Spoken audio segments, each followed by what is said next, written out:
नमस्कार, जनता टीवी देख रहे हैं आप। आपके साथ मैं हूं अंजलि भंडारी। बात करेंगे देवभूमि उत्तराखंड की। सबसे पहले रुक करेंगे 2 मिनट में 10 बड़ी खबरों की ओर। बीजेपी का कुंभा लगातार बढ़ रहा है। बीजेपी का सदस्यता अभियान भी जारी। बढ़ते कुंभे को लेकर बोले सीएम धामी, का जो भी बीजेपी में आ रहा है उसका स्वागत। मसूरी पहुंचे टिहरी लोकसभा कार्यकर्ताओं ने किया जोरदार स्वागत। जोसेफ गुरसोला ने जीत का भरा दावा। चुनाव से पहले नेताओं का बीजेपी में शामिल होने का सिलसिला लगातार जारी। कुमाऊं से यूथ कांग्रेस के कई सदस्यों ने बीजेपी की ज्वाइन। महेंद्र भट्ट ने कहा, मोदी जी के नाम पर लोग बीजेपी में शामिल हो रहे हैं। चुनावी आचार संहिता लागू के बाद प्रशासन बैनर और साथ ही होर्डिंग्स हटाने में जुटा। करीब 10,000 बैनर होर्डिंग्स हटाए गए। जिला निर्वाचन अधिकारी ने दी जानकारी, कहा वोट का परसेंटेज 85% करने का लक्ष्य। उत्तराखंड के डीजीपी ने दिया बयान, कहा आचार संहिता सख्ती से लागू करने के दिए निर्देश। उल्लंघन करने पर सख्ती से निपटा जाएगा। लोकसभा चुनाव से पहले कांग्रेस के कई नेता बीजेपी में शामिल। कांग्रेस ने बीजेपी पर लगाया आरोप, कहा बीजेपी नेताओं को ईडी और सीबीआई का डर दिखा रही है। रुद्रपुर में लोकसभा चुनाव को शांतिपूर्ण तरीके से निपटाने के लिए निर्वाचन विभाग ने कसी कमर। मीडिया प्रमाणन और अनुश्रवण समिति सेंटर की स्थापना की। सोशल मीडिया को भी आदर्श आचार संहिता के दायरे में लाया गया। लोकसभा चुनावों को लेकर पुलिस टीम ने निकाला फ्लैग मार्च। टीम ने अलग अलग शहर में जाकर असामाजिक तत्वों को दिया कड़ा संदेश। 5 किलोमीटर दायरे में निकाला गया फ्लैग मार्च। काशीपुर में आचार संहिता लगते ही प्रशासन का एक्शन। एसडीएम के निर्देश पर सरकारी संपत्तियों पर लगाई होर्डिंग्स को हटाने की कवायद की। पुलिस टीम ने अलग अलग शहरों में जाकर किया निरीक्षण। देहरादून में कबाड़ होंगे कमर्शियल डीजल वाहन। दरअसल नए वाहन की खरीद पर मिलेगी 50% सब्सिडी। आरटीओ सुनील शर्मा ने प्रेस कॉन्फ्रेंस कर दी जानकारी।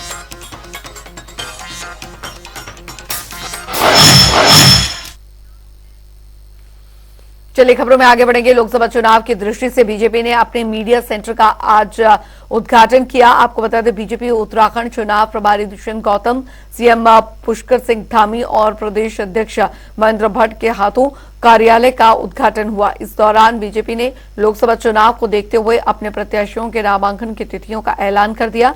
बता दें आपको कि इसके बाद 23 मार्च को हरिद्वार में एक भव्य कार्यक्रम का आयोजन भी होगा।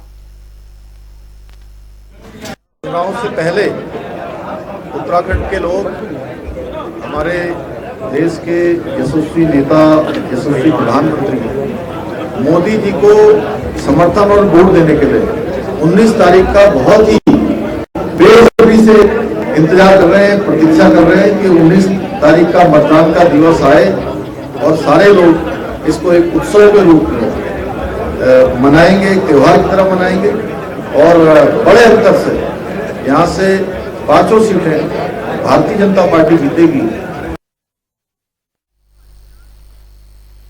तो उत्तराखंड में भारतीय जनता पार्टी का कुंभा लगातार बढ़ता जा रहा है और बीजेपी का सदस्यता अभियान भी जारी है। वहीं बीजेपी के प्रदेश अध्यक्ष भी स्पष्ट कर चुके हैं कि लोकसभा के मतदान से एक दिन पहले तक ये अभियान जारी रहेगा। अब वही बीजेपी के लगातार बढ़ते कुंभे को लेकर सीएम धामी ने अपनी प्रतिक्रिया दी है। सीएम का कहना है कि बीजेपी ज्वाइन करने वालों की संख्या 11,000 से अधिक हो गई है। जो भी बीजेपी में आ रहा है उसका स्वागत कर रहे हैं। ये हमारे प्रदेश अध्यक्ष जी पहले बता चुके हैं कि लगभग अभी तक जो अभियान हमारा चला है इसमें 6,500 से भी ज्यादा लोग बढ़ गई संख्या 11,000 से ऊपर 11,000 हो गई, 11,000 संख्या हो गई है।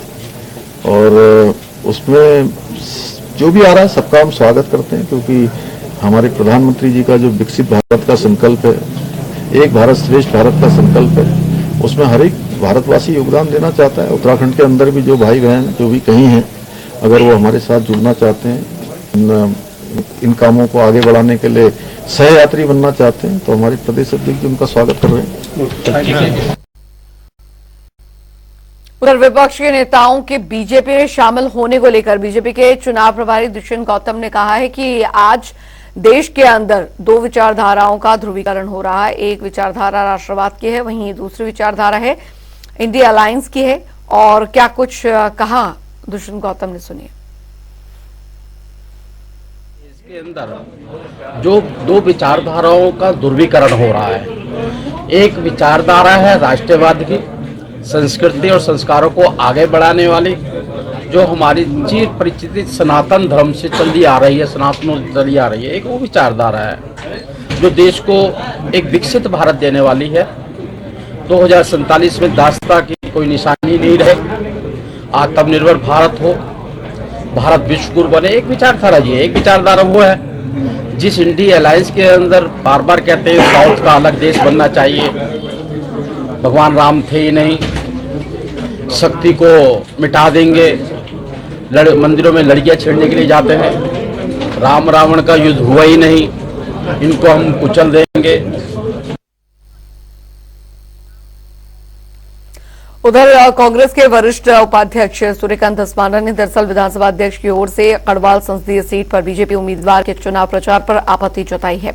धस्माना देहरादून कैंप कार्यालय में मीडिया से बातचीत करते हुए कहा कि जिस प्रकार से ऋतु खंडूरी बीजेपी के चुनाव प्रचार और रोड शो में, कार्यालय उद्घाटन और पार्टी मंचों में बीजेपी की टोपी बिल्ला लगाकर प्रचार कर रही हैं, उससे विधानसभा अध्यक्ष के पद की गरिमा को चोट पहुंच रही है।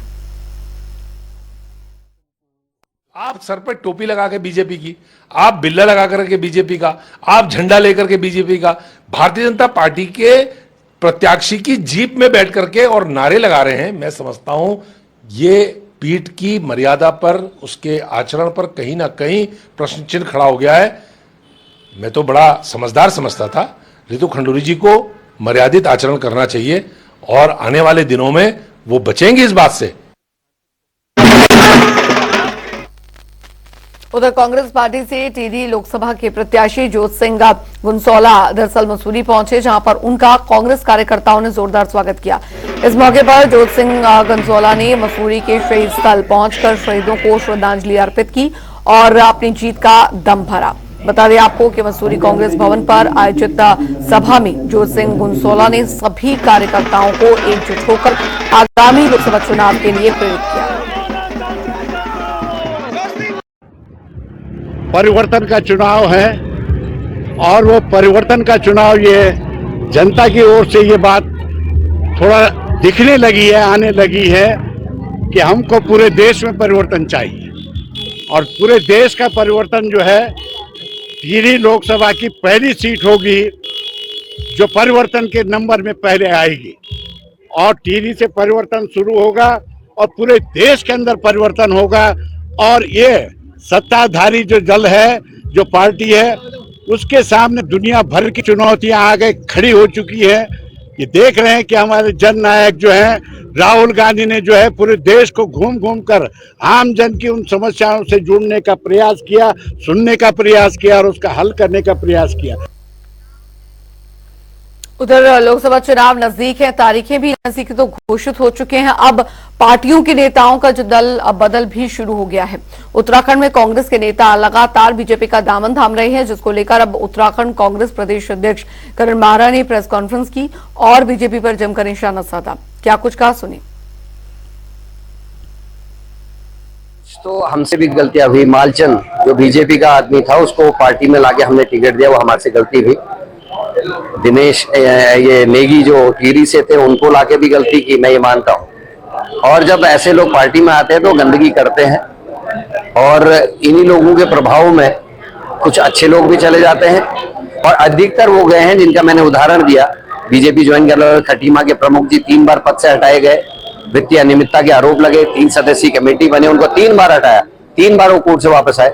आखिर में बेचारा क्या करता, उसको लगा यार रोज रोज परेशान करे, बीजेपी में चले गया, तब से उनको नहीं हटाया जा रहा है। उधर आगामी लोकसभा चुनावों से अब तक 1 महीने ही यहां पर शेष बचे हैं। इसके मद्देनजर राजनीतिक दलों ने अपनी तैयारियां तेज कर रखी हैं। 7 चरण में होने वाले आम चुनाव के लिए 19 अप्रैल से मतदान शुरू होगा और उत्तराखंड में पहले ही चरण में मतदान होना है, जहां एक तरफ बीजेपी की ओर से उत्तराखंड के 5 पांचों लोकसभा सीट पर अपने प्रत्याशियों की घोषणा की जा चुकी है। वहीं कांग्रेस में 2 सीटों पर प्रत्याशियों के लिए मंथन का दौर चल रहा है। आपको बता दें कि दिल्ली कांग्रेस मुख्यालय में पार्टी प्रमुख मल्लिकार्जुन खड़गे की अध्यक्षता में कांग्रेस कार्य समिति की बैठक का आयोजन किया गया। वहीं इस बैठक में लोकसभा चुनाव के लिए पार्टी के शेष उम्मीदवारों के नामों को अंतिम रूप दिया जा सकता है। निश्चित तौर पर आज कांग्रेस पार्टी की सीईसी की बैठक दिल्ली में है और उत्तराखंड की जो 2 बची हुई लोकसभा सीटें हैं, मुझे पूरा विश्वास है कि उन पर भी आज चर्चा होगा और सीईसी की बैठक के बाद जो है प्रत्याशियों के नामों को लेकर जो स्थिति है वो साफ हो जाएगी। और वैसे भी कांग्रेस प्रदेश संगठन लगातार उन क्षेत्रों में काम कर रहा है। हमारे जिलाध्यक्ष, हमारे जो ब्लॉक अध्यक्ष है, लगातार जो है जनता के संपर्क में है और सरकार की जो जन विरोधी नीतियां है, राहुल गांधी जी का जो प्यार मोहब्बत का संदेश है, जो रोजगार की गारंटी है, वो जनता तक कांग्रेस के जन पहले से ही पहुंचा रहे हैं। उधर उत्तराखंड कांग्रेस ने राज्य के कार्यवाहक डीजीपी अभिनव कुमार को तत्काल हटाने की मांग की है। कांग्रेस ने चुनाव आयोग को शिकायती पत्र भेजा। कांग्रेस ने आरोप लगाए हैं कि डीजीपी का पद संभालने से पहले अभिनव कुमार सीएम धामी के प्रमुख सचिव रहे हैं और सत्ताधारी पार्टी यानी कि बीजेपी के साथ उनकी नजदीकी है। ऐसे में उनके डीजीपी रहते हुए राज्य में निष्पक्ष चुनाव नहीं करवाया जा सकता है। हम बहुत आभार व्यक्त करना चाहते हैं केंद्रीय चुनाव आयोग का, जिन्होंने उत्तराखंड के गृह सचिव शैलेश बगोली को पदमुक्त करने की बात कही है, उनको दूसरी जिम्मेदारी देने की बात कही है। लेकिन साथ ही साथ हम ये कहना चाहते हैं कि यहाँ के कार्यवाहक जो डीजीपी हैं अभिनव कुमार, हमें पूरा शक है कि वो निष्पक्ष नहीं होने देंगे चुनाव को, वो मैनिपुलेट करेंगे चुनाव नतीजों को, क्योंकि वो पुष्कर सिंह धामी के राइट हैंड है, किचन कैबिनेट के आदमी हैं और लगातार अपने सत्ता का या अपने पद का दुरुपयोग करते चले आ रहे हैं। तो आगामी लोकसभा चुनाव का बिगुल बज चुका है। सभी पार्टियां मजबूती से चुनावी मैदान में उतर चुके हैं और अपनी जीत का दावा कर रही हैं। हमारे संवाददाता ने कांग्रेस प्रदेश उपाध्यक्ष अरिंद्र शर्मा से खास बातचीत की। इस वक्त मेरे साथ मौजूद है कांग्रेस के उपाध्यक्ष अरिंद्र शर्मा जी। जानेंगे आखिरकार लोकसभा चुनाव को लेकर क्या रहने वाला है, क्या रणनीति कांग्रेस धरातल पर करती हुई नजर आ रही है। सर, स्वागत है आपका। धन्यवाद। सर, चुनाव को लेकर क्या रहने वाला है? लोकसभा चुनाव बड़ा नजदीक है, किस तरीके से कांग्रेस तैयारी करती हुई अपनी धरातल पर नजर आ रही है? ये देखिए, लोकतंत्र का पर्व है जी, और हमारे यहाँ उत्तराखंड में 19 अप्रैल को मतदान होगा और 4 जून को इसका परिणाम आएगा पूरे देश में। तो कांग्रेस की अच्छी तैयारियां हैं, अपनी पूरी रणनीति के साथ चुनाव मैदान में है और 5 लोकसभा में अच्छा प्रदर्शन करेगी कांग्रेस पार्टी। सर, कांग्रेस एक बड़ा चुनाव राजनीतिक दल था, विपक्ष के जितने भी सारे बड़े छोटे नेता जो है भाजपा ग्रुप करते हुए नजर आ रहे हैं। आखिरकार कहाँ कमजोर मानते हैं कि कहाँ क्या कमजोरी पैदा हो रही है कांग्रेस में, जो सभी के सभी नेता लगभग बड़े नेता जाते हुए भाजपा में नजर आ रहे हैं? नहीं, अभी भी जो है वो कांग्रेस पार्टी बड़ी पार्टी है और जो गठबंधन है उसका पूरे जो है अधिकतर अपने भारत के सभी लोकसभा क्षेत्रों में लड़ेगा।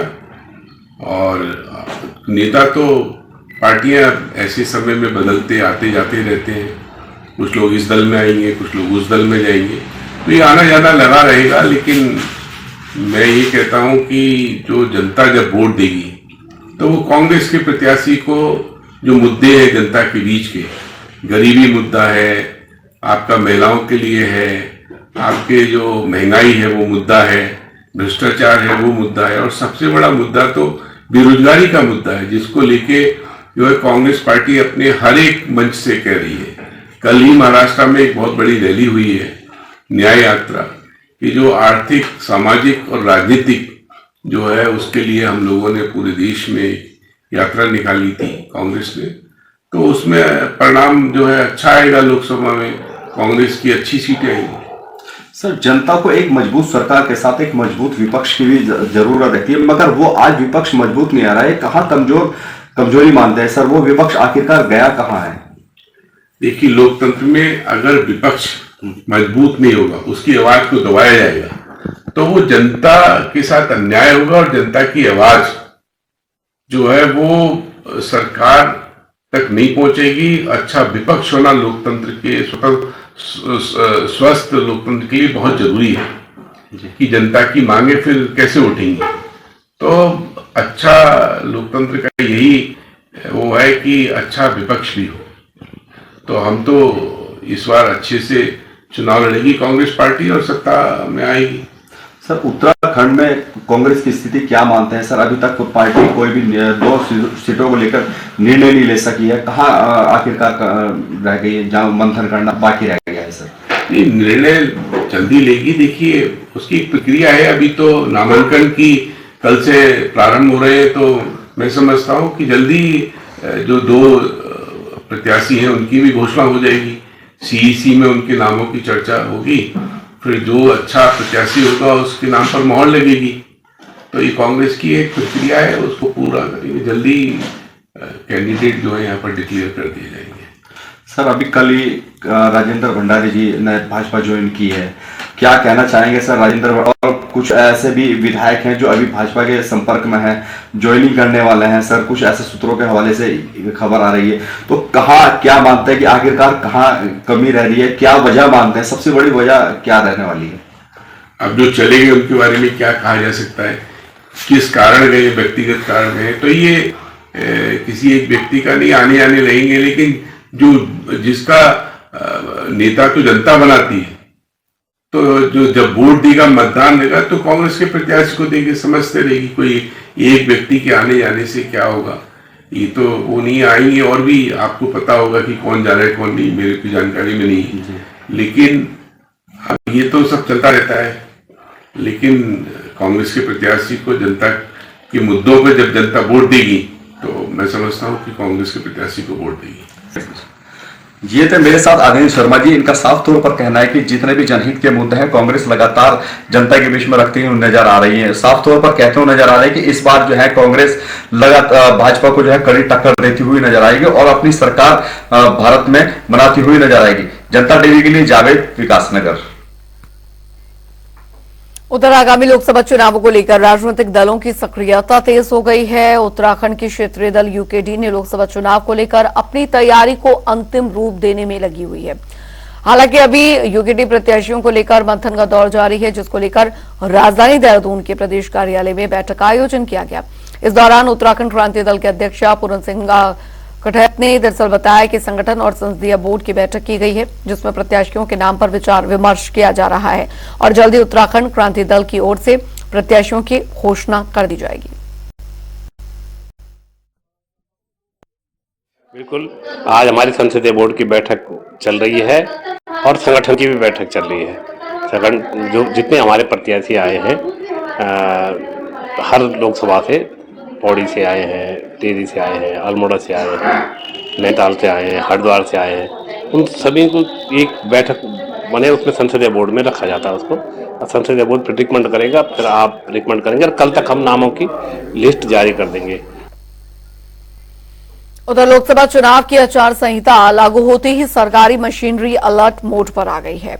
वहीं उधम सिंह नगर जिला और पुलिस प्रशासन ने जनपद के 9 विधानसभा क्षेत्रों में सरकारी संपत्तियों पर लगे पोस्टर और होर्डिंग्स को हटाने का काम शुरू कर दिया है। वहीं जिला निर्वाचन अधिकारी उदय प्रताप सिंह ने राजनीतिक दलों के साथ बैठक कर आदर्श आचार संहिता के पालन की अपील की। हम लोगों ने सबसे पहले जिले के जो हमारे विभिन्न राजनीतिक दल के पदाधिकारी हैं उनके साथ हमने एक बैठक कर लिया और जो भी मॉडल कोड ऑफ कंडक्ट के रूल्स नियम हैं उनको बता दिया। साथ ही साथ जो तैयारियां हैं हमारी ईवीएम ट्रेनिंग को लेकर के, बाकी और तैयारियों को उनके साथ डिटेल हमने शेयर कर लिया। हमसे क्या अपेक्षा है उन लोगों की, वो भी हम लोगों ने पूछ लिया और हम क्या अपेक्षा करते हैं। जैसे आज से मॉडल कोड लागू हो जाते ही ये अपेक्षा किया है कि अपने जो भी होर्डिंग, बैनर पब्लिक प्रॉपर्टी पर हैं लगे, उनको आप लोग स्वतः हटा लें। हम लोग तो हटाएंगे ही। उधर चुनावी आचार संहिता लागू होने के बाद हरिद्वार में प्रशासन राजनीतिक बैनर और होर्डिंग्स हटाने में जुटा हुआ है। 48 घंटे के अंदर करीब 10,000 बैनर्स होर्डिंग हटाए जा चुके हैं। जिला निर्वाचन अधिकारी धीराज सिंह गब्रियाल ने कलेक्ट्रेट में प्रेस कॉन्फ्रेंस कर लोकसभा चुनावों की तैयारियों को लेकर जानकारी दी।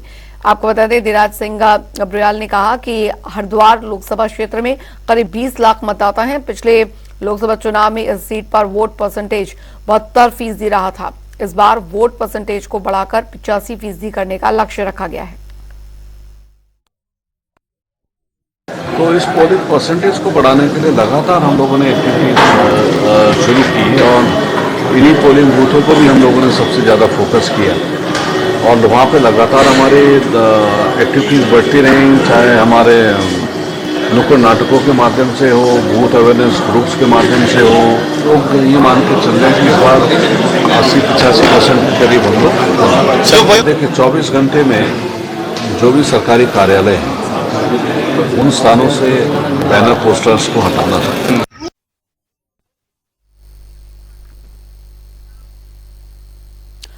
उधर उत्तराखंड में फिल्म विकी विद्या का वो वाला वीडियो की शूटिंग के लिए आए अभिनेता राजकुमार राव और अभिनेता विजयराज, अभिनेत्री तृप्ति डिमरी, अभिनेत्री मल्लिका शेरावत और साथ ही निर्देशक राजा शांडिल ने मुख्यमंत्री पुष्कर सिंह धामी से मुलाकात की। मुलाकात के दौरान फिल्म कलाकारों ने सीएम धामी को बताया कि इस फिल्म की शूटिंग ऋषिकेश में की जा चुकी है, लिहाजा देहरादून और प्रदेश के अन्य क्षेत्रों में शूटिंग की जा रही है।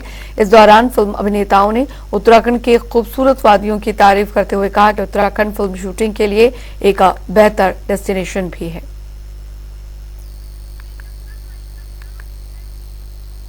चलिए इसी के साथ उत्तराखंड की खबरों में अभी के लिए फिलहाल इतना ही। वक्त एक ब्रेक का।